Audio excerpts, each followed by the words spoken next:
بسم الله الرحمن الرحيم. ألف لام ميم. ذلك الكتاب لا ريب فيه هدى للمتقين الذين يؤمنون بالغيب ويقيمون الصلاة ومما رزقناهم ينفقون والذين يؤمنون بما أنزل إليك وما أنزل من قبلك وبالآخرة هم يوقنون أولئك على هدى من ربهم وأولئك هم المفلحون. إن الذين كفروا سواء عليهم أأنذرتهم أم لم تنذرهم لا يؤمنون ختم الله على قلوبهم وعلى سمعهم وعلى أبصارهم غشاوة ولهم عذاب عظيم. ومن الناس من يقول آمنا بالله وباليوم الآخر وما هم بمؤمنين يخادعون الله والذين آمنوا وما يخدعون إلا أنفسهم وما يشعرون في قلوبهم مرض فزادهم الله مرضا ولهم عذاب أليم بما كانوا يكذبون.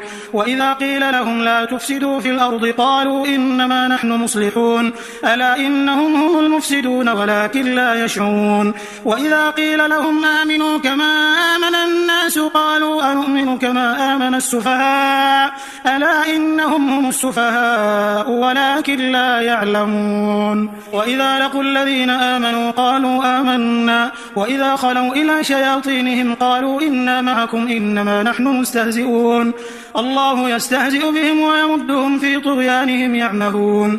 أولئك الذين اشتروا الضلالة بالهدى فما ربحت تجارتهم وما كانوا مهتدين. مثلهم كمثل الذي استوقد نارا فلما أضاءت ما حوله ذهب الله بنورهم وتركهم في ظلمات لا يبصرون صم بكم عمي فهم لا يرجعون. أو كصيب من السماء فيه ظلمات ورعد وبرق يجعلون أصابعهم في آذانهم من الصواعق حذر الموت والله محيط بالكافرين. يكاد البرق يخطف أبصارهم كلما أضاء لهم مشوا فيه وإذا أظلم عليهم قاموا ولو شاء الله لذهب بسمعهم وأبصارهم إن الله على كل شيء قدير.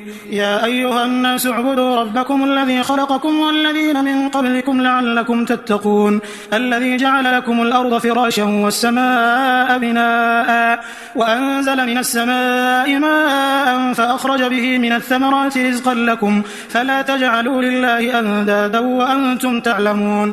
وإن كنتم في ريب مما نزلنا على عبدنا فأتوا بسورة من مثله وادعوا شهداءكم من دون الله إن كنتم صادقين فإن لم تفعلوا ولن تفعلوا فاتقوا النار التي وقودها الناس والحجارة أعدت للكافرين. وبشر الذين آمنوا وعملوا الصالحات أن لهم جنات تجري من تحتها الأنهار كلما رزقوا منها من ثمرة رزقا قالوا هذا الذي رزقنا من قبل وأتوا به متشابها ولهم فيها أزواج مطهرة وهم فيها خالدون. إن الله لا يستحيي أن يضرب مثلا ما بعوضة فما فوقها فأما الذين آمنوا فيعلمون أنه الحق من ربهم وأما الذين كفروا فيقولون ماذا أراد الله بهذا مثلا يضل به كثيرا ويهدي به كثيرا وما يضل به إلا الفاسقين الذين ينقضون عهد الله من بعد ميثاقه ويقطعون ما أمر الله به أن يوصل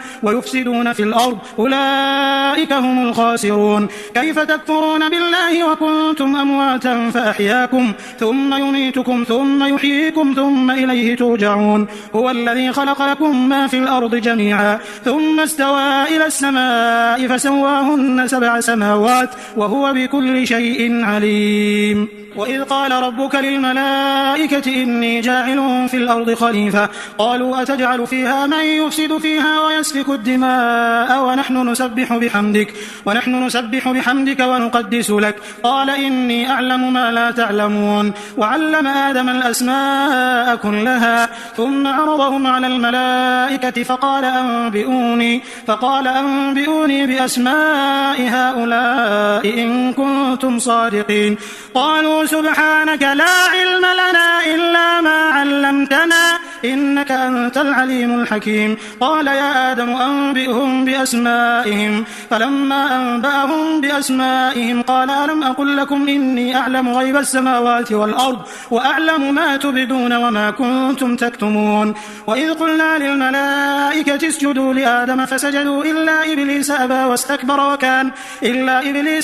واستكبر وكان من الكافرين. وقلنا يا آدم اسكن أنت وزوجك الجنة وكلا منها رغدا حيث شئتما ولا تقربا هذه الشجرة فتكونا من الظالمين. فأزلهما الشيطان عنها فأخرجهما مما كانا فيه وقلنا اهبطوا بعضكم لبعض عدو ولكم في الأرض مستقر ومتاع إلى حين. فتلقى آدم من ربه كلمات فتاب عليه إنه هو التواب الرحيم. قلنا اهبطوا منها جميعا فإما يأتينكم مني هدى فمن تبع هداي فلا خوف عليهم ولا هم يحزنون. والذين كفروا وكذبوا بآياتنا أولئك أصحاب النار هم فيها خالدون. يا بني إسرائيل اذكروا نعمتي التي أنعمت عليكم وأوفوا بعهدي أوف بعهدكم وإياي فارهبون. وآمنوا بما أنزلت مصدقا لما معكم ولا تكونوا أول كافر به ولا تشتروا بآياتي ثمنا قليلا وإياي فاتقون. ولا تلبسوا الحق بالباطل وتكتموا الحق وأنتم تعلمون. وأقيموا الصلاة وآتوا الزكاة واركعوا مع الراكعين. أتأمرون الناس بالبر وتنسون أنفسكم وأنتم تتلون الكتاب أفلا تعقلون. واستعينوا بالصبر والصلاة وإنها لكبيرة إلا على الخاشعين الذين يظنون أنهم ملاقو ربهم وأنهم إليه راجعون. يا بني إسرائيل اذكروا نعمتي التي أنعمت عليكم وأني فضلتكم على العالمين. واتقوا يوما لا تجزي نفس عن نفس شيئا ولا يقبل منها شفاعة ولا يؤخذ منها عدل ولا هم ينصرون. وإذ نجيناكم من آل فرعون يسومونكم سوء العذاب يذبحون أبناءكم ويستحيون نساءكم وفي ذلكم بلاء من ربكم عظيم. وإذ فرقنا بكم البحر فأنجيناكم وأغرقنا آل فرعون وأنتم تنظرون. وإذ واعدنا موسى 40 ليلة ثم اتخذتم العجل من بعده وأنتم ظالمون ثم عفونا عنكم من بعد ذلك لعلكم تشكرون. وإذ آتينا موسى الكتاب والفرقان لعلكم تهتدون. وإذ قال موسى لقومه يا قوم إنكم ظلمتم أنفسكم باتخاذكم العجل فتوبوا إلى بارئكم فاقتلوا أنفسكم ذلكم خير لكم عند بارئكم فتاب عليكم إنه هو التواب الرحيم. وإذ قلتم يا موسى لن نؤمن لك حتى نرى الله جهرا فأخذتكم الصاعقة وأنتم تنظرون ثم بعثناكم من بعد موتكم لعلكم تشكرون. وظللنا عليكم الغمام وأنزلنا عليكم المن والسلوى كلوا من طيبات ما رزقناكم وما ظلمونا ولكن كانوا أنفسهم يظلمون. وإذ قلنا ادخلوا هذه القرية فكلوا منها حيث شئتم رغدا وادخلوا الباب سجدا وقولوا حطة نغفر لكم خطاياكم وسنزيد المحسنين. فبدل الذين ظلموا قولا غير الذي قيل لهم فأنزلنا على الذين ظلموا رجزا من السماء بما كانوا يفسقون. وإذ استسقى موسى لقومه فقلنا اضرب بعصاك الحجر فانفجرت منه 12 عينا قد علم كل أناس مشربهم كلوا واشربوا من رزق الله ولا تعثوا في الأرض مفسدين. وإذ قلتم يا موسى لن نصبر على طعام واحد فادع لنا ربك يخرج لنا مما تنبت الأرض من بقلها وقثائها وفومها وعدسها وبصلها قال أتستبدلون الذي هو أدنى بالذي هو خير اهبطوا مصرا فإن لكم ما سألتم وضربت عليهم الذلة والمسكنة وباءوا بغضب من الله ذلك بأنهم كانوا يكفرون بآيات الله ويقتلون النبيين بغير الحق ذلك بما عصوا وكانوا يعتدون. إن الذين آمنوا والذين هادوا والنصارى والصابئين من آمن بالله واليوم الآخر وعمل صالحا فلهم أجرهم عند ربهم ولا خوف عليهم ولا هم يحزنون. وإذ أخذنا ميثاقكم ورفعنا فوقكم الطور خذوا ما آتيناكم بقوة واذكروا ما فيه لعلكم تتقون ثم توليتم من بعد ذلك فلولا فضل الله عليكم ورحمته لكنتم من الخاسرين. ولقد علمتم الذين اعتدوا منكم في السبت فقلنا لهم كونوا قردة خاسئين فجعلناها نكالا لما بين يديها وما خلفها وموعظة للمتقين. وإذ قال موسى لقومه إن الله يأمركم أن تذبحوا بقرة قالوا أتتخذنا هزوا قال أعوذ بالله أن أكون من الجاهلين. قالوا ادع لنا ربك يبين لنا ما هي قال إنه يقول إنها بقرة لا فارض ولا بكر عوان بين ذلك فافعلوا ما تؤمرون. قالوا ادع لنا ربك يبين لنا ما لونها قال إنه يقول إنها بقرة صفراء فاقع لونها تسر الناظرين. قالوا ادع لنا ربك يبين لنا ما هي إن البقرة شابه علينا وإنا إن شاء الله لمهتدون. قال إنه يقول إنها بقرة لا ذلول تثير الأرض ولا تسقي الحرث مسلمة لا شية فيها. قالوا الآن جئت بالحق فذبحوها وما كادوا يفعلون. وإذ قتلتم نفسا فادارأتم فيها والله مخرج ما كنتم تكتمون. فقلنا اضربوه ببعضها كذلك يحيي الله الموتى ويريكم آياته لعلكم تعقلون. ثم قست قلوبكم من بعد ذلك فهي كالحجارة أو أشد قسوة وإن من الحجارة لما يتفجر منه الأنهار وإن منها لما يشقق فيخرج منه الماء وإن منها لما يهبط من خشية الله وما الله بغافل عما تعملون. أفتطمعون أن يؤمنوا لكم وقد كان فريق منهم يسمعون كلام الله ثم يحرفونه من بعد ما عقلوه وهم يعلمون. وإذا لقوا الذين آمنوا قالوا آمنا وإذا خلا بعضهم إلى بعض قالوا أتحدثونهم بما فتح الله عليكم ليحاجوكم به عند ربكم أفلا تعقلون. أولا يعلمون أن الله يعلم ما يسرون وما يعلنون. ومنهم أمنيون لا يعلمون الكتاب إلا أماني وإن هم إلا يظنون. فويل للذين يكتبون الكتاب بأيديهم ثم يقولون هذا من عند الله ليشتروا به ثمنا قليلا فويل لهم مما كتبت أيديهم وويل لهم مما يكسبون. وقالوا لن تمسنا النار إلا أياما معدودة قل أتخذتم عند الله عهدا فلن يخلف الله عهده أم تقولون على الله ما لا تعلمون. بلى من كسب سيئة وأحاطت به خطيئته فأولئك أصحاب النار هم فيها خالدون. والذين آمنوا وعملوا الصالحات أولئك أصحاب الجنة هم فيها خالدون. وإذ أخذنا ميثاق بني إسرائيل لا تعبدون إلا الله وبالوالدين إحسانا وذي القربى واليتامى والمساكين وقولوا للناس حسنا وأقيموا الصلاة وآتوا الزكاة ثم توليتم إلا قليلا منكم وأنتم معرضون. وإذ أخذنا ميثاقكم لا تسفكون دماءكم ولا تخرجون أنفسكم من دياركم ثم أقررتم وأنتم تشهدون ثم أنتم هؤلاء تقتلون أنفسكم وتخرجون فريقا منكم من ديارهم تظاهرون عليهم بالإثم والعدوان وإن يأتوكم أسارى تفادوهم وهو محرم عليكم إخراجهم أفتؤمنون ببعض الكتاب وتكفرون ببعض فما جزاء من يفعل ذلك منكم إلا خزي في الحياة الدنيا ويوم القيامة يردون إلى أشد العذاب وما الله بغافل عما تعملون. أولئك الذين اشتروا الحياة الدنيا بالآخرة فلا يخفف عنهم العذاب ولا هم ينصرون.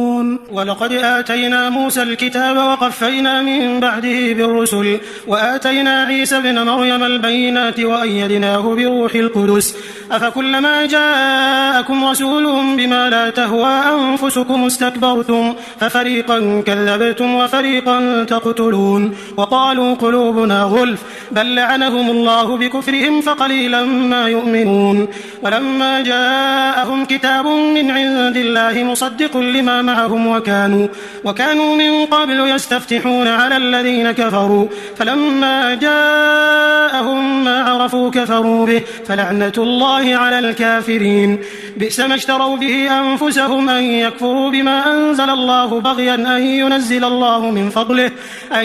الله من فضله على من يشاء من عباده فباءوا بغضب على غضب وللكافرين عذاب مهين وإذا قيل لهم آمنوا بما أنزل الله قالوا نؤمن بما أنزل علينا ويكفرون بما وراءه وهو الحق مصدقا لما معهم قل فلم تقتلون أنبياء الله من قبل إن كنتم مؤمنين ولقد جاءكم موسى بالبينات ثم اتخذتم العجل من بعده وأنتم ظالمون وإذ أخذنا ميثاقكم ورفعنا فوقكم الطور خذوا ما آتيناكم بقوة واسمعوا قالوا سمعنا وعصينا وأشربوا في قلوبهم العجل بكفرهم قل بئس ما يأمركم به إيمانكم إن كنتم مؤمنين قل إن كانت لكم الدار الآخرة عند الله خالصة من دون الناس فتمنوا الموت إن كنتم صادقين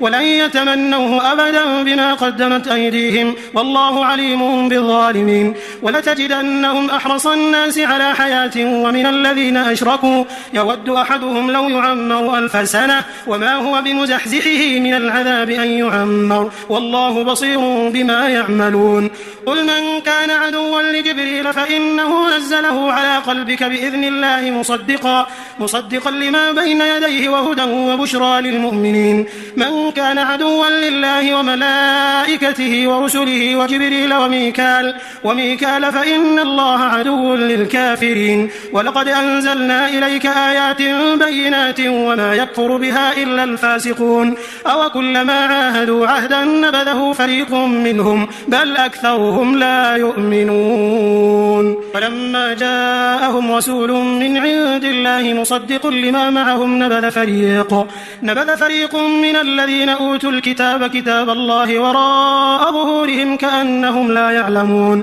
واتبعوا ما تتلو الشياطين على ملك سليمان وما كفر سليمان ولكن الشياطين كفروا يعلمون الناس السحر وما أنزل على الملكين ببابل هاروت وماروت وما يعلمان من أحد حتى يقولا إنما نحن فتنة فلا تكفر فيتعلمون منهما ما يفرقون به بين المرء وزوجه وما هم بضارين به من أحد إلا بإذن الله ويتعلمون ما يضرهم ولا ينفعهم ولقد علموا لمن اشتراه ما له في الآخرة من خلاق ولبئس ما شروا به أنفسهم لو كانوا يعلمون ولو أنهم آمنوا واتقوا لمثوبة من عند الله خير لو كانوا يعلمون يا أيها الذين آمنوا لا تقولوا راعنا وقولوا انظرنا واسمعوا وللكافرين عذاب أليم ما يود الذين كفروا من أهل الكتاب ولا المشركين أن ينزل عليكم من خير من ربكم والله يختص برحمته من يشاء والله ذو الفضل العظيم ما ننسخ من آية أو ننسها نأتي بخير منها أو مثلها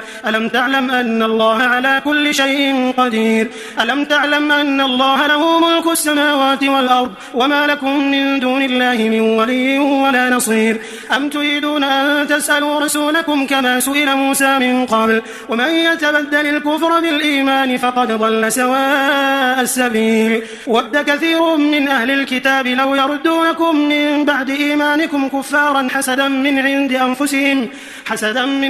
أنفسهم من بعد ما تبين لهم الحق فاعفوا واصفحوا حتى يأتي الله بأمره إن الله على كل شيء قدير وأقيموا الصلاة وآتوا الزكاة وما تقدموا لأنفسكم من خير تجدوه عند الله إن الله بما تعملون بصير وقالوا لن يدخل الجنة إلا من كان هودا أو نصارى تلك أمانيهم قل هاتوا برهانكم إن كنتم صادقين بلى من أسلم وجهه لله وهو محسن فله أجره عند ربه ولا خوف عليهم ولا هم يحزنون. وقالت اليهود ليست النصارى على شيء وقالت النصارى ليست اليهود على شيء وهم يتلون الكتاب كذلك قال الذين لا يعلمون مثل قولهم فالله يحكم بينهم يوم القيامة فيما كانوا فيه يختلفون. ومن أظلم ممن منع مساجد الله أن يذكر فيها اسمه وسعى في خرابها أولئك ما كان لهم أن يدخلوها إلا خائفين لهم في الدنيا خزي ولهم في الآخرة عذاب عظيم ولله المشرق والمغرب فأينما تولوا فثم وجه الله إن الله واسع عليم. وقالوا اتخذ الله ولدا سبحانه بل له ما في السماوات والأرض كل له قانتون بديع السماوات والأرض وإذا قضى أمرا فإنما يقول له كن فيكون. وقال الذين لا يعلمون لولا يكلمنا الله أو تأتينا آية كذلك قال الذين من قبلهم مثل قولهم تشابهت قلوبهم قد بينا الآيات لقوم يوقنون إنا أرسلناك بالحق بشيرا ونذيرا ولا تسأل عن أصحاب الجحيم ولن ترضى عنك اليهود ولا النصارى حتى تتبع ملتهم قل إن هدى الله هو الهدى ولئن اتبعت أهواءهم بعد الذي جاءك من العلم ما لك من الله من ولي ولا نصير. الذين آتيناهم الكتاب يتلونه حق تلاوته أولئك يؤمنون به ومن يكفر به فأولئك هم الخاسرون. يا بني إسرائيل اذكروا نعمتي التي أنعمت عليكم وأني فضلتكم على العالمين واتقوا يوما لا تجزي نفس عن نفس شيئا ولا يقبل منها عدل ولا تنفعها شفاعة ولا هم ينصرون. وإذ ابتلى إبراهيم ربه بكلمات فأتمهم قال إني جاعلك للناس إماما قال ومن ذريتي قال لا ينال عهد الظالمين. وإذ جعلنا البيت مثابة للناس وأمنا واتخذوا من مقام إبراهيم مصلى وعهدنا إلى إبراهيم وإسماعيل أن طهر بيتي للطائفين والعاكفين والركع السجود. وإذ قال إبراهيم رب اجعل هذا بلدا آمنا وارزق أهله من الثمرات من آمن منهم بالله واليوم الآخر قال ومن كفر فأمتعه قليلا ثم أضطره إلى عذاب النار وبئس المصير. وإذ يرفع إبراهيم القواعد من البيت وإسماعيل ربنا تقبل منا إنك أنت السميع العليم ربنا وجعلنا مسلمين لك ومن ذريتنا أمة مسلمة لك وأرنا مناسكنا وتب علينا إنك أنت التواب الرحيم. ربنا وابعث فيهم رسولا منهم يتلو عليهم آياتك ويعلمهم الكتاب والحكمة ويزكيهم إنك أنت العزيز الحكيم. ومن يرغب عن ملة إبراهيم إلا من سفه نفسه ولقد اصطفيناه في الدنيا وإنه في الآخرة لمن الصالحين. إذ قال له ربه أسلم قال أسلمت لرب العالمين. ووصى بها إبراهيم بنيه ويعقوب يا بني إن الله اصطفى لكم الدين فلا تموتن إلا وأنتم مسلمون.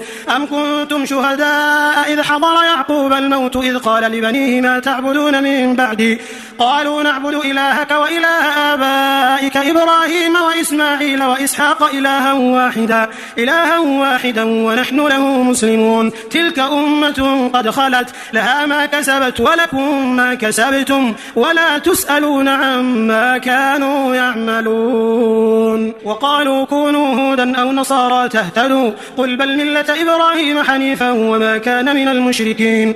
قولوا آمنا بالله وما أنزل إلينا وما أنزل إلى إبراهيم وإسماعيل وإسحاق ويعقوب والأسباط وما أوتي موسى وعيسى وما أوتي النبيون من ربهم لا نفرق بين أحد منهم ونحن له مسلمون. فإن آمنوا بمثل ما آمنتم به فقد اهتدوا وإن تولوا فإنما هم في شقاق فسيكفيكهم الله وهو السميع العليم. صبغة الله ومن أحسن من الله صبغة ونحن له عابدون. قل أتحاجوننا في الله وهو ربنا وربكم ولنا أعمالنا ولكم أعمالكم ونحن له مخلصون.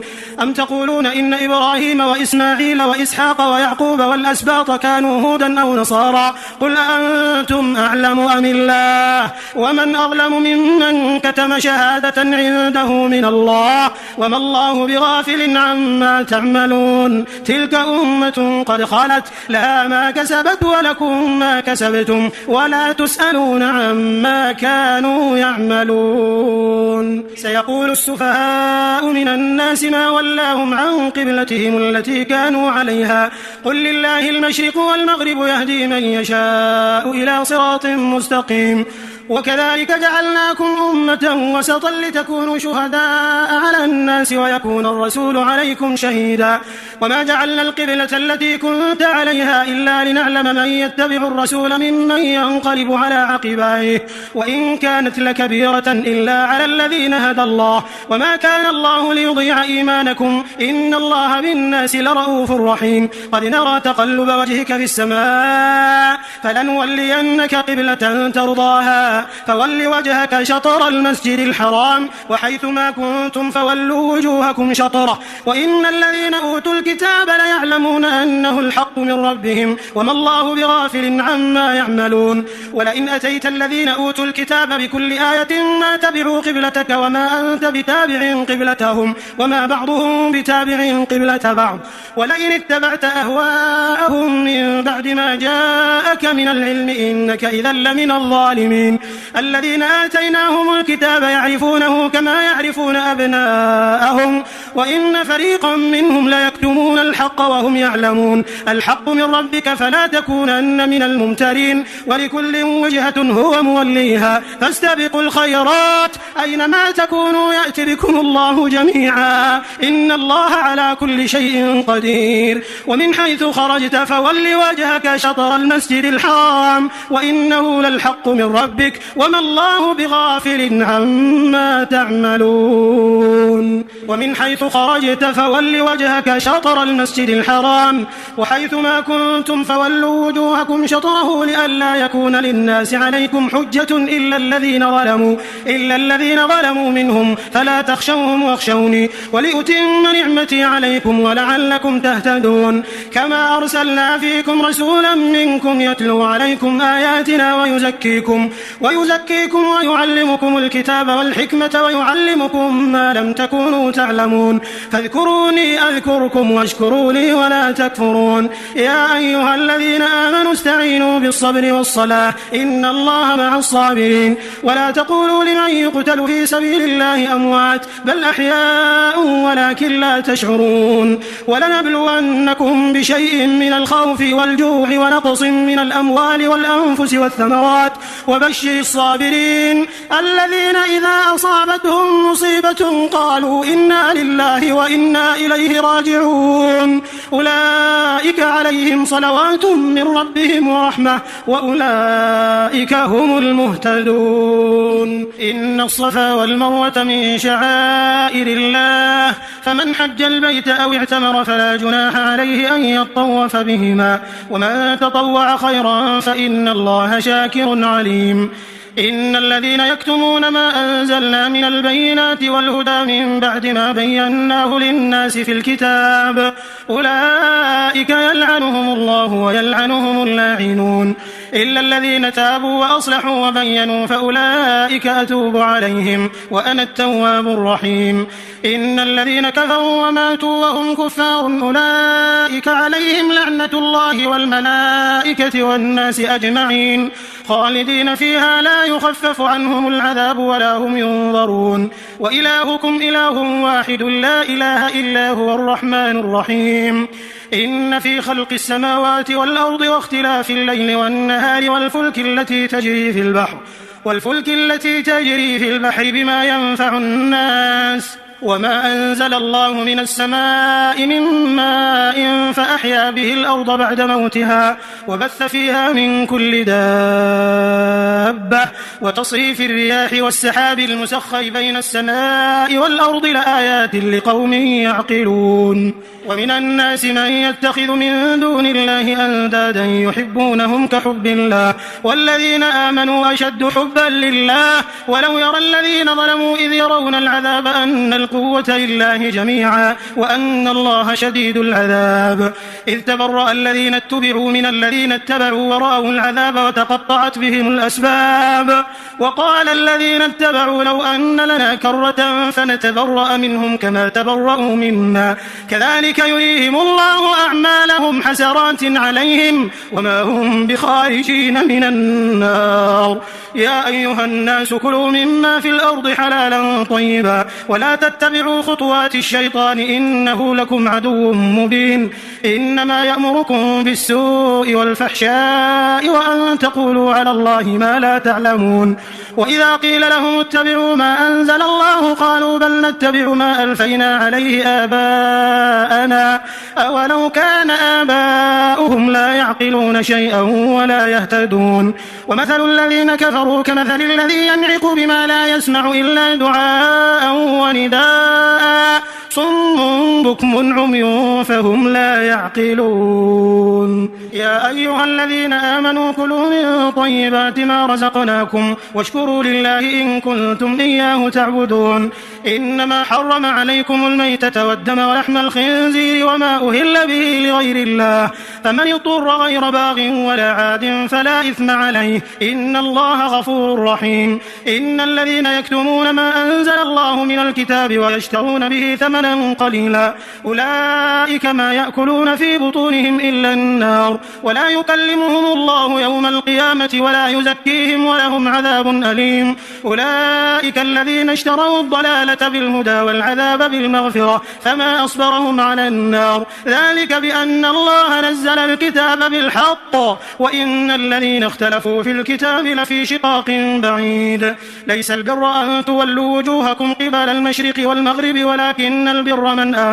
ولكن البر من آمن بالله واليوم الآخر والملائكة والكتاب والنبيين وآتى المال على حبه ذوي القربى واليتامى والمساكين وابن السبيل والسائلين وفي الرقاب وأقام الصلاة وآتى الزكاة والموفون بعهدهم إذا عاهدوا والصابرين في البأساء والضراء وحين البأس أولئك الذين صدقوا وأولئك هم المتقون يا أيها الذين آمنوا كتب عليكم القصاص في القتلى الحر بالحر والعبد بالعبد والأنثى بالأنثى فمن عفي له من أخيه شيء فاتباع بالمعروف وأداء إليه بإحسان ذلك تخفيف من ربكم ورحمة فمن اعتدى بعد ذلك فله عذاب أليم ولكم في القصاص حياة يا أولي الألباب لعلكم تتقون كتب عليكم إذا حضر أحدكم الموت إن ترك خيرا الوصية للوالدين والأقربين بالمعروف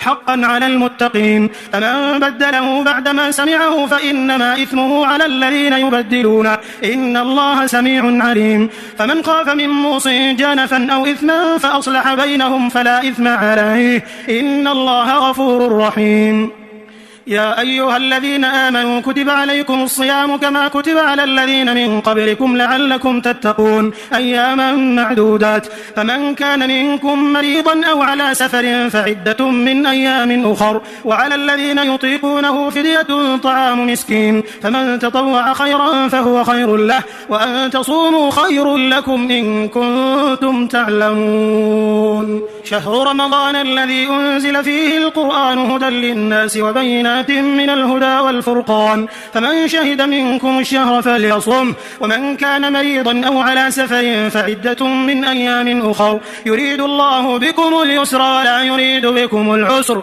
ولتكملوا العدة ولتكبروا الله على ما هداكم ولعلكم تشكرون وإذا سألك عبادي عني فإني قريب أجيب دعوة الداع إذا دعان فليستجيبوا لي وليؤمنوا به لعلهم يرشدون. أحل لكم ليلة الصيام الرفث إلى نسائكم هن لباس لكم وأنتم لباس لهن علم الله أنكم كنتم تختانون أنفسكم فتاب عليكم وعفى عنكم فالآن باشروهن وابتغوا ما كتب الله لكم وكلوا واشربوا حتى يتبين لكم الخيط الأبيض من الخيط الأسود من الفجر ثم أتموا الصيام إلى الليل ولا تباشروهن وأنتم عاكفون في المساجد تلك حدود الله فلا تقربوها كذلك يبين الله آياته للناس لعلهم يتقون. ولا تأكلوا أموالكم بينكم بالباطل وتدلوا بها إلى الحكام لتأكلوا فريقا من أموال الناس بالإثم وأنتم تعلمون. يسألونك عن الأهلة قل هي مواقيت للناس والحج وليس البر بأن تأتوا البيوت من ظهورها ولكن البر من اتقى وأتوا البيوت من أبوابها واتقوا الله لعلكم تفلحون. وقاتلوا في سبيل الله الذين يقاتلونكم ولا تعتدوا إن الله لا يحب المعتدين. وقتلوهم حيث ثقفتموهم وأخرجوهم من حيث أخرجوكم والفتنة أشد من القتل ولا تقاتلوهم عند المسجد الحرام حتى يقاتلوكم فيه فإن قاتلوكم فاقتلوهم كذلك جزاء الكافرين فإن انتهوا فإن الله غفور رحيم. وقاتلوهم حتى لا تكون فتنة ويكون الدين لله فإن انتهوا فلا عدوان إلا على الظالمين. الشهر الحرام بالشهر الحرام والحرمات قصاص فمن اعتدى عليكم فاعتدوا عليه بمثل ما اعتدى عليكم واتقوا الله واعلموا أن الله مع المتقين. وأنفقوا في سبيل الله ولا تلقوا بأيديكم إلى التهلكة وأحسنوا إن الله يحب المحسنين. وأتموا الحج والعمرة لله فإن أحصرتم فما استيسر من الهدي ولا تحلقوا رؤوسكم حتى يبلغ الهدي محله فمن كان منكم مريضا أو به أذى من رأسه ففدية من صيام أو صدقة أو نسك فإذا أمنتم فمن تمتع بالعمرة إلى الحج فما استيسر من الهدي فمن لم يجد فصيام 3 أيام في الحج و7 إذا رجعتم تلك 10 كاملة ذلك لمن لم يكن أهله حاضر المسجد الحرام واتقوا الله واعلموا أن الله شديد العقاب. الحج أشهر معلومات فمن فرض فيهن الحج فلا رفث ولا فسوق ولا جدال في الحج وما تفعلوا من خير يعلمه الله وتزودوا فإن خير الزاد التقوى واتقون يا أولي الألباب. ليس عليكم جناح أن تبتغوا فضلا من ربكم فإذا أفضتم من عرفات فاذكروا الله عند المشعر الحرام واذكروه كما هداكم وإن كنتم من قبله لمن الضالين ثم أفيضوا من حيث أفاض الناس واستغفروا الله إن الله غفور رحيم. فإذا قضيتم مناسككم فاذكروا الله كذكركم آباءكم أو أشد ذكرا فمن الناس من يقول ربنا آتنا في الدنيا وما له في الآخرة من خلاق ومنهم من يقول ربنا آتنا في الدنيا حسنة وفي الآخرة حسنة وقنا عذاب النار أولئك لهم نصيب مما كسبوا والله سريع الحساب. واذكروا الله في أيام معدودات فمن تعجل في يومين فلا إثم عليه ومن تأخر فلا إثم عليه لمن اتقى واتقوا الله واعلموا أنكم إليه تحشرون. ومن الناس من يعجبك قوله في الحياة الدنيا ويشهد الله على ما في قلبه وهو ألد الخصام وإذا تولى سعى في الأرض ليفسد فيها ويهلك الحرث والنسل والله لا يحب الفساد. وإذا قيل له اتق الله أخذته العزة بالإثم فحسبه جهنم ولبئس المهاد. ومن الناس من يشري نفسه ابتغاء مرضات الله والله رؤوف بالعباد. يا أيها الذين آمنوا ادخلوا في السلم كافة كافة ولا تتبعوا خطوات الشيطان إنه لكم عدو مبين فإن زللتم من بعد ما جاءتكم البينات فاعلموا أن الله عزيز حكيم هل ينظرون إلا أن يأتيهم الله في ظلل من الغمام والملائكة وقضي الأمر وإلى الله ترجع الأمور سل بني إسرائيل كم آتيناهم من آية بينة ومن يبدل نعمة الله من بعد ما جاءته فإن الله شديد العقاب زين للذين كفروا الحياة الدنيا ويسخرون من الذين آمنوا والذين اتقوا فوقهم يوم القيامة والله يرزق من يشاء بغير حساب كان الناس أمة واحدة فبعث الله النبيين مبشرين ومنذرين وأنزل معهم الكتاب بالحق ليحكم بين الناس فيما اختلفوا فيه وما اختلف فيه إلا الذين أوتوه من بعد ما جاءتهم البينات بغيا بينهم فهدى الله الذين آمنوا لما اختلفوا فيه من الحق بإذنه والله يهدي من يشاء إلى صراط مستقيم أم حسبتم أن تدخلوا الجنة ولما يأتكم مثل الذين خلوا من قبلكم مستهم البأساء والضراء وزلزلوا حتى يقول الرسول والذين آمنوا معه متى نصر الله ألا إن نصر الله قريب يسألونك ماذا ينفقون قل ما أنفقتم من خير فللوالدين والأقربين واليتامى والمساكين وابن السبيل وما تفعلوا من خير فإن الله به عليم كتب عليكم القتال وهو كره لكم وعسى أن تكرهوا شيئا وهو خير لكم وعسى أن تحبوا شيئا وهو شر لكم والله يعلم وأنتم لا تعلمون يسألونك عن الشهر الحرام قتال فيه قل قتال فيه كبير وصد عن سبيل الله وكفر به والمسجد الحرام وإخراج أهله منه أكبر عند الله والفتنة أكبر من القتل ولا يزالون يقاتلونكم حتى يردوكم عن دينكم إن استطاعوا ومن يرتد منكم عن دينه فيمت وهو كافر فأولئك حبطت أعمالهم في الدنيا والآخرة وأولئك أصحاب النار هم فيها خالدون إن الذين آمنوا والذين هاجروا وجاهدوا في سبيل الله أولئك يرجون رحمة الله والله غفور رحيم يسألونك عن الخمر والميسر قل فيهما إثم كبير ومنافع للناس وإثمهما أكبر من نفعهما ويسألونك ماذا ينفقون قل العفو كذلك يبين الله لكم الآيات لعلكم تتفكرون في الدنيا والآخرة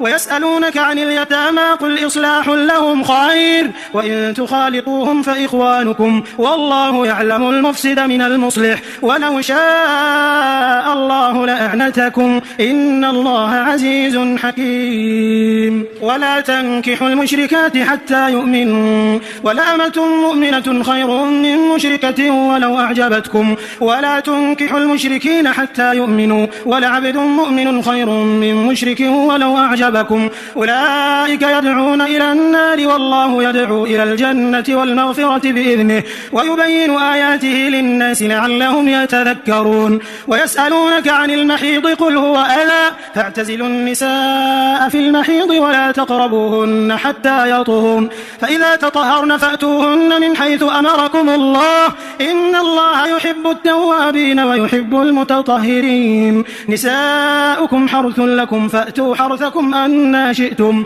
وقدموا لأنفسكم واتقوا الله واعلموا أنكم ملاقوه وبشر المؤمنين ولا تجعلوا الله عرضة لأيمانكم أن تبروا وتتقوا وتصلحوا بين الناس والله سميع عليم لا يؤاخذكم الله باللغو في أيمانكم ولكن يؤاخذكم بما كسبت قلوبكم والله غفور حليم للذين يؤلون من نسائهم تربص 4 أشهر فإن فاءوا فإن الله غفور رحيم وإن عزموا الطلاق فإن الله سميع عليم والمطلقات يتربصن بأنفسهن 3 قروء ولا يحل لهن أن يكتمن ما خلق الله في أرحامهن إن كن يؤمن بالله واليوم الآخر وبعولتهن أحق بردهن في ذلك إن أرادوا إصلاحا ولهن مثل الذي عليهن بالمعروف وللرجال عليهن درجة والله عزيز حكيم الرجيم. الطلاق مرتان فإمساك بمعروف أو تسريح بإحسان. ولا يحل لكم أن تأخذوا مما آتيتموهن شيئا إلا أن يخافا ألا يقيما حدود الله، فإن خفتم ألا يقيما حدود الله فلا جناح عليهما فيما افتدت به، تلك حدود الله فلا تعتدوها، ومن يتعد حدود الله فأولئك هم الظالمون. فإن طلقها فلا تحل له من بعد حتى تنكح زوجا غيره، فإن طلقها فلا جناح عليهما أن يتراجعا إن ظنا أن يقيما حدود الله، وتلك حدود الله يبينها لقوم يعلمون. وإذا طلقتم النساء فبلغن أجلهن فأمسكوهن بمعروف أو سرحوهن بمعروف، ولا تمسكوهن ضرارا لتعتدوا، ومن يفعل ذلك فقد ظلم نفسه. ولا تتخذوا آيات الله هزوا، واذكروا نعمة الله عليكم وما أنزل عليكم من الكتاب والحكمة يعظكم به، واتقوا الله واعلموا أن الله بكل شيء عليم. وإذا طلقتم النساء فبلغن أجلهن فلا تعضلوهن أن ينكحن أزواجهن إذا تراضوا بينهم بالمعروف، ذلك يوعظ به من كان منكم يؤمن بالله واليوم الآخر، ذلكم أزكى لكم وأطهر، والله يعلم وأنتم لا تعلمون. والوالدات يرضعن أولادهن حولين كاملين لمن أراد أن يتم الرضاعة، وعلى المولود له رزقهن وكسوتهن بالمعروف، لا تكلف نفس إلا وسعها، لا تضار والدة بولدها ولا مولود له بولده، وعلى الوارث مثل ذلك، فإن أرادا فصالا عن تراض منهما وتشاور فلا جناح عليهما. وإن أردتم أن تسترضعوا أولادكم فلا جناح عليكم إذا سلمتم ما آتيتم بالمعروف، واتقوا الله واعلموا أن الله بما تعملون بصير. والذين يتوفون منكم ويذرون أزواجا يتربصن بأنفسهن 4 أشهر و10، فإذا بلغن أجلهن فلا جناح عليكم فيما فعلن في أنفسهن بالمعروف، والله بما تعملون خبير. ولا جناح عليكم فيما عرضتم به من خطبة النساء أو أكننتم في أنفسكم، علم الله أنكم ستذكرونهن ولكن لا تواعدوهن سرا إلا أن تقولوا قولا معروفا، ولا تعزموا عقدة النكاح حتى يبلغ الكتاب أجله، واعلموا أن الله يعلم ما في أنفسكم فاحذروه، واعلموا أن الله غفور حليم. لا جناح عليكم إن طلقتم النساء ما لم تمسوهن أو تفرضوا لهن فريضة، ومتعوهن على الموسع قدره وعلى المقتر قدره متاعا بالمعروف حقا على المحسنين. وإن طلقتموهن من قبل أن تمسوهن وقد فرضتم لهن فريضة فنصف ما فرضتم إلا أن يعفون أو يعفو الذي بيده عقدة النكاح، وأن تعفوا أقرب للتقوى، ولا تنسوا الفضل بينكم، إن الله بما تعملون بصير. حافظوا على الصلوات والصلاة الوسطى وقوموا لله قانتين، فإن خفتم فرجالا أو ركبانا، فإذا أمنتم فاذكروا الله كما علمكم ما لم تكونوا تعلمون. والذين يتوفون منكم ويذرون أزواجا وصية لأزواجهم متاعا إلى الحول غير إخراج، فإن خرجن فلا جناح عليكم فيما فعلن في أنفسهن من معروف، والله عزيز حكيم. وللمطلقات متاع بالمعروف حقا على المتقين، كذلك يبين الله لكم آياته لعلكم تعقلون. ألم تر إلى الذين خرجوا من ديارهم وهم ألوف حذر الموت فقال لهم الله موتوا ثم أحياهم، إن الله لذو فضل على الناس ولكن أكثر الناس لا يشكرون. وقاتلوا في سبيل الله واعلموا أن الله سميع عليم. من ذا الذي يقرض الله قرضا حسنا فيضاعفه له أضعافا كثيرة، والله يقبض ويبسط وإليه ترجعون. ألم تر إلى الملأ من بني إسرائيل من بعد موسى إذ قالوا لنبي له مبعث لنا ملكا نقاتل في سبيل الله، قال هل عسيتم إن كتب عليكم القتال ألا تقاتلوا؟ قالوا وما لنا ألا نقاتل في سبيل الله وقد أخرجنا من ديارنا وأبنائنا، فلما كتب عليهم القتال تولوا إلا قليلا منهم والله عليم بالظالمين. وقال لهم نبيهم إن الله قد بعث لكم طالوت ملكا قالوا أنى يكون له الملك علينا ونحن أحق بالملك منه ولم يؤت سعة من المال قال إن الله اصطفاه عليكم وزاده بسطة في العلم والجسم والله يؤتي ملكه من يشاء والله واسع عليم. وقال لهم نبيهم إن آية ملكه أن يأتيكم التابوت فيه سكينة من ربكم وبقية مما ترك آل موسى وآل هارون تحمله الملائكة إن في ذلك لآية لكم إن كنتم مؤمنين. فلما فصل طالوت بالجنود قال إن الله مبتليكم بنهر فمن شرب منه فليس مني ومن لم يطعمه فإنه مني إلا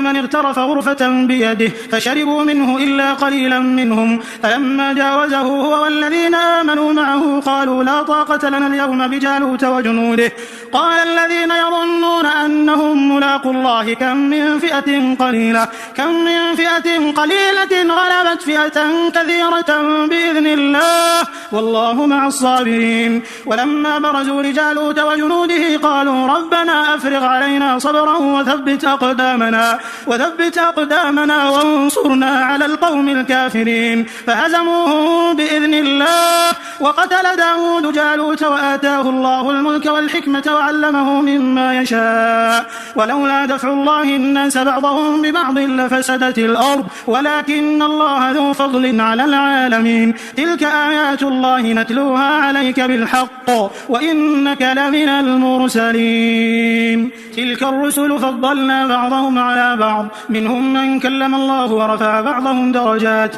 وآتينا عيسى ابن مريم البينات وأيدناه بروح القدس ولو شاء الله ما اقتتل الذين من بعدهم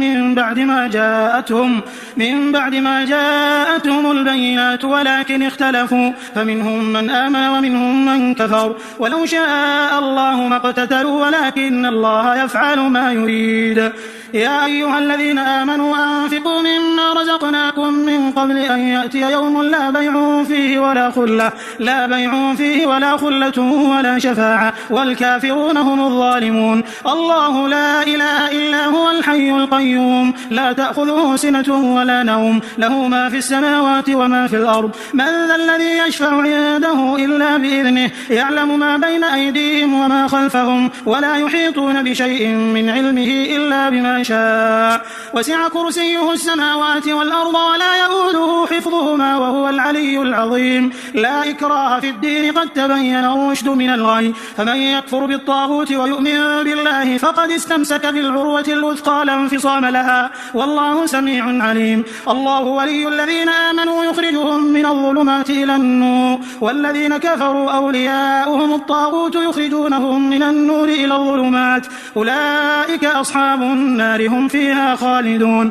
ألم تر إلى الذي حاج إبراهيم في ربه أن آتاه الله الملك إذ قال إبراهيم ربي الذي يحيي ويميت قال أنا أحيي وأميت قال إبراهيم فإن الله يأتي بالشمس من المشرق فأت بها من المغرب فبهت الذي كفر والله لا يهدي القوم الظالمين. أو كالذي مر على قرية وهي خاوية على عروشها قال أنى يحيي هذه الله بعد موتها فأماته الله 100 عام ثم بعثه قال كم لبثت قال لبثت يوما أو بعض يوم قال بل لبثت 100 عام فانظر إلى طعامك وشرابك لم يتسنه وانظر إلى حمارك ولنجعلك آية للناس وانظر إلى العظام كيف ننشزها ثم نكسوها لحما فلما تبين له قال أعلم أن الله على كل شيء قدير. وإذ قال إبراهيم رب أرني كيف تحيي الموتى قال أولم تؤمن قال بلى ولكن ليطمئن قلبي قال فخذ 4 من الطير فصرهن إليك ثم اجعل على كل جبل منهن جزءا ثم ادعهن يأتينك سعيا واعلم أن الله عزيز حكيم. مثل الذين ينفقون أموالهم في سبيل الله كمثل حبة أنبتت 7 سنابل في كل كل سنبلة 100 حبة والله يضاعف لمن يشاء والله واسع عليم. الذين ينفقون أموالهم في سبيل الله ثم لا يتبعون ما أنفقوا منا ولا أذى لهم أجرهم عند ربهم ولا خوف عليهم ولا هم يحزنون. قول معروف ومغفرة خير من صدقة يتبعها أذى والله غني حليم. يا أيها الذين آمنوا لا تبطلوا صدقاتكم بالمن والأذى كالذي ينفق ماله رئاء الناس ولا يؤمن بالله واليوم الآخر فمثله كمثل صفوان عليه تراب فأصابه وابل فتركه صلدا لا يقدرون على شيء مما كسبوا والله لا يهدي القوم الكافرين. ومثل الذين ينفقون أموالهم ابتغاء مرضات الله وتثبيتا من أنفسهم كمثل جنة بربوة أصابها وابل فآتت أكلها ضعفين فإن لم يصبها وابل فطل والله بما تعملون بصير. أيود أحدكم أن تكون له جنة من نخيل وأعناب تجري من تحتها الأنهار له فيها من كل الثمرات وأصابه الكبر وله ذرية ضعفاء فأصابها إعصار فيه نار فاحترقت كذلك يبين الله لكم الآيات لعلكم تتفكرون. يا أيها الذين آمنوا أنفقوا من طيبات ما كسبتم ومما أخرجنا لكم من الأرض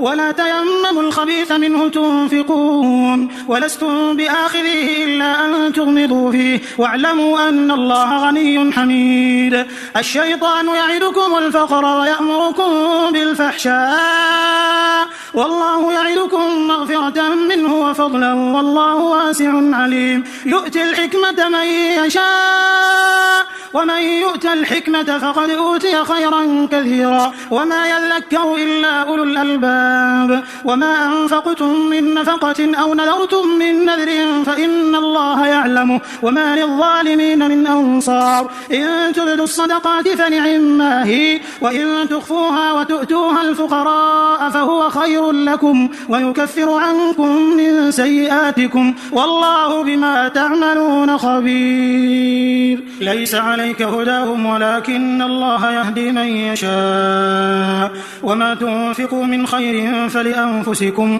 وما تنفقون إلا ابتغاء وجه الله وما تنفقوا من خير يوفى إليكم وأنتم لا تظلمون.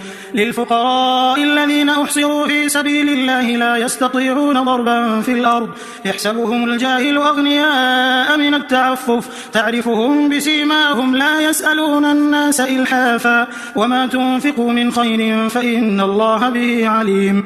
الذين ينفقون أموالهم بالليل والنهار سرا وعلانية فلهم أجرهم عند ربهم ولا خوف عليهم ولا هم يحزنون. الذين يأكلون الربا لا يقومون إلا كما يقوم الذي يتخبطه الشيطان من المس ذلك بأنهم قالوا إنما البيع مثل الربا وأحل الله البيع وحرم الربا. فمن جاءه موعظة من ربه فانتهى فله ما سلف وأمره إلى الله ومن عاد فأولئك أصحاب النار هم فيها خالدون. يمحق الله الربا ويربي الصدقات والله لا يحب كل كفار أثيم. إن الذين آمنوا وعملوا الصالحات وأقاموا الصلاة وآتوا الزكاة لهم أجرهم عند ربهم ولا خوف عليهم ولا هم يحزنون. يا أيها الذين آمنوا اتقوا الله وذروا ما بقي من الربا إن كنتم مؤمنين فإن لم تفعلوا فأذنوا بحرب من الله ورسوله وإن تبتم فلكم رؤوس أموالكم لا تظلمون ولا تظلمون. وإن كان ذو عسرة فنظرة إلى ميسرة وأن تصدقوا خير لكم إن كنتم تعلمون. واتقوا يوما ترجعون فيه إلى الله ثم توفى كل نفس ما كسبت وهم لا يظلمون.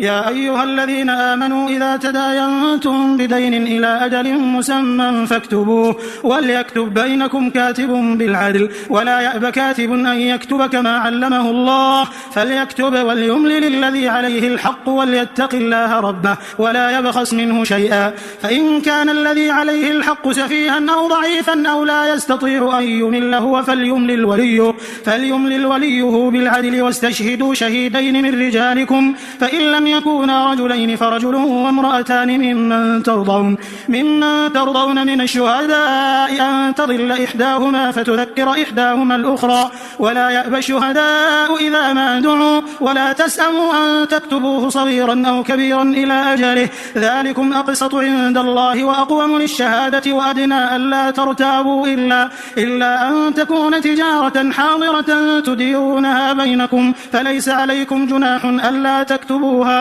وأشهدوا إذا تبايعتم ولا يضار كاتب ولا شهيد وإن تفعلوا فإنه فسوق بكم واتقوا الله ويعلمكم الله والله بكل شيء عليم وإن كنتم على سفر ولم تجدوا كاتبا فرهان مقبوضة فإن أمن بعضكم بعضا فليؤدي الذي ائتمن أمانته وليتق الله ربه ولا تكتموا الشهادة ومن يكتمها فإنه آثم قلبه والله بما تعملون عليم لله ما في السماوات وما في الأرض وإن تبدوا ما في أنفسكم أو تخفوه يحاسبكم به الله فيغفر لمن يشاء ويعذب من يشاء والله على كل شيء قدير آمن الرسول بما أنزل إليه من ربه والمؤمنون كل آمن بالله وملائكته وكتبه ورسله لا نفرق بين أحد من رسله وقالوا سمعنا وأطعنا غفرانك ربنا وإليك المصير